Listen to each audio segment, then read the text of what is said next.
ഞാൻ എൻ്റെ fruits തൈകളെക്കുറിച്ചുള്ളൊരു video ഞാൻ ചെയ്യുന്നതിന് മുന്നേ പാർട്ട് 1, ഇത് പാർട്ട് 2 ആണ്. കുറേ പ്ലാന്റുകളുണ്ട്. എല്ലാം കൂടി മറ്റേ വീഡിയോയിൽ ഉൾപ്പെടുത്തിയാൽ കുറേ ലെങ്ത് ഉണ്ടാവും. അതുകൊണ്ട് ഞാൻ പാർട്ടായിട്ടാണ് ചെയ്യേണ്ടത്. അതിൻ്റെ ആ വീഡിയോ കാണാത്തവർക്ക് അതിൻ്റെ ലിങ്ക് ഞാൻ ഡിസ്ക്രിപ്ഷനിൽ ആഡ് ചെയ്യുന്നുണ്ട്. ഇത് ബേറാപ്പിളിൻ്റെ പ്ലാന്റാണ്. ബേറാപ്പിളിൻ്റെ ഗ്രീനാണ്. ഇതിലിപ്പോൾ കുറേ ഫ്രൂട്ട് ഉണ്ട്.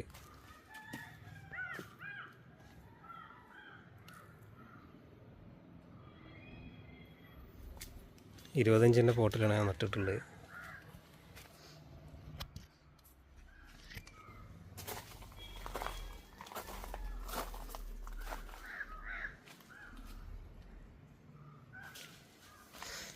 അത്യാവശ്യം സൈസുള്ള ബേറാപ്പിളാണ്.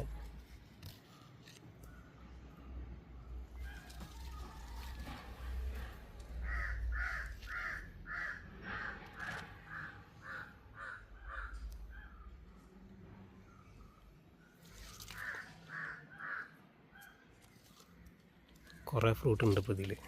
ഇതിപ്പോൾ ഏകദേശം 2 വർഷം പഴക്കമുള്ള പ്ലാന്റാണ്.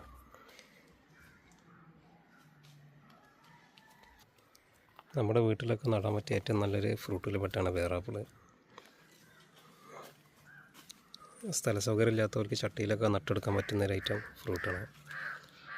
എല്ലാവർക്കും കഴിക്കാൻ പറ്റും. ഷുഗറുള്ളവർക്കൊക്കെ കഴിക്കാൻ പറ്റുന്ന നല്ലൊരു ഫ്രൂട്ടാണ്.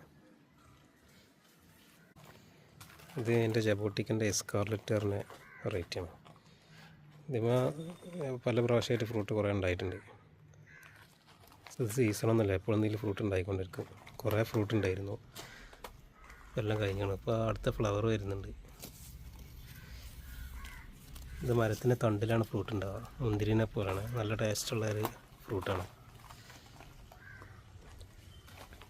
ഇതേപോലെ ഒരു 25 അല്ലെങ്കിൽ 18 ഇഞ്ചിൻ്റെ ഒക്കെ പോട്ടിൽ നട്ടുകൊടുത്താൽ മതി. എപ്പോഴും ഫ്രൂട്ട് ഉണ്ടായിക്കൊണ്ടിരിക്കും. എല്ലാവർക്കും ഇഷ്ടപ്പെടുന്നൊരു വെറൈറ്റി ഫ്രൂട്ടാണ്. ജബോട്ടിക്കിൻ്റെ എസ്കാർലെറ്റ് പറഞ്ഞ വെറൈറ്റിയാണത്. ഇതിൽ റെഡ് ഹൈബ്രിഡ് ഉണ്ട് എൻ്റെ വേറെ പ്ലാന്റ്. ഞാൻ മുകളിൽ നട്ടിട്ടുള്ള ടെറസിൽ. ഇത് ചെമ്പകത്തിൻ്റെ പ്ലാന്റാണ്, ഗ്രാഫ്റ്റ് ചെയ്താണ്. അതുപോലെ ഇത് ഇസ്രായേൽ ഓറഞ്ചാണ്. ഇതിലിപ്പോൾ കഴിഞ്ഞ പ്രാവശ്യം കുറേ ഫ്രൂട്ട് ഉണ്ടായിരുന്നു. ഇപ്പോൾ ഒരു 4-5 ഫ്രൂട്ടൊക്കെ ഇപ്പോൾ ഇതിലുണ്ട്. ഇത് ചെറിയ പോട്ടാണ്, 18 ഇഞ്ചിൻ്റെ പോട്ടിലാണ് നട്ടിട്ടുള്ളത്. ചെറിയൊരു മധുരമുള്ളൊരു ടൈപ്പ് ഫ്രൂട്ടാണ്. വലിയൊരു മധുരമില്ല. ഇതിൻ്റെ തോലോട് കൂടെ കഴിക്കാൻ പറ്റുന്നൊരു ഫ്രൂട്ടാണ്. ഇത് മുള്ളില്ലാത്ത പൈനാപ്പിളാണ്. ഇത് 16 ഇഞ്ചിൻ്റെ ചട്ടിയിലാണ് നട്ടിട്ടുള്ളത്. ഇത് മിറാക്കിൾ ഫ്രൂട്ടാണ്. ഇതിൽ നിറയെ ഫ്രൂട്ട് ഉണ്ടായിരുന്നു, ഉള്ളിൽ കഴിഞ്ഞു. ഇപ്പോൾ ഈ ഫ്രൂട്ട് കഴിച്ചതിന് ശേഷം നമ്മൾ വേറെ എന്ത് കഴിച്ചാലും നല്ല മധുരം ഉണ്ടാവും. അതാണ് ഇതിൻ്റെ പ്രത്യേകത. വേറെ ഗുണങ്ങളൊന്നുമില്ല, ജസ്റ്റ് ഒരു കൗതുകത്തിന് ഇങ്ങനെ വെക്കാമെന്നുള്ളൂ.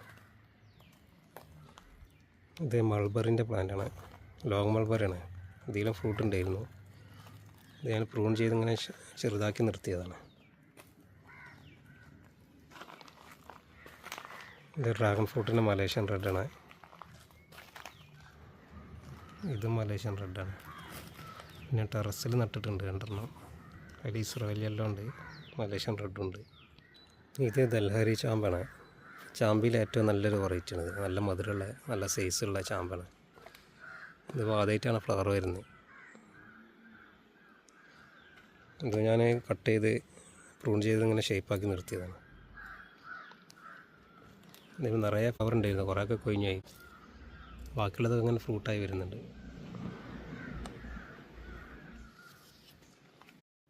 ഇനിയും കുറേ വെറൈറ്റി ഫ്രൂട്ട്സ് തൈകളുണ്ട് നട്ടത്. അതൊക്കെ ഇനി വേറൊരു പാർട്ടായിട്ട് ചെയ്യാം. ഇതൊക്കെ നമ്മുടെ വീട്ടിൽ നമുക്ക് ചട്ടിയിലൊക്കെ നട്ടുപിടിപ്പിക്കാൻ പറ്റിയ നല്ല ഇനം ഫ്രൂട്ട്സ് തൈകളാണ്.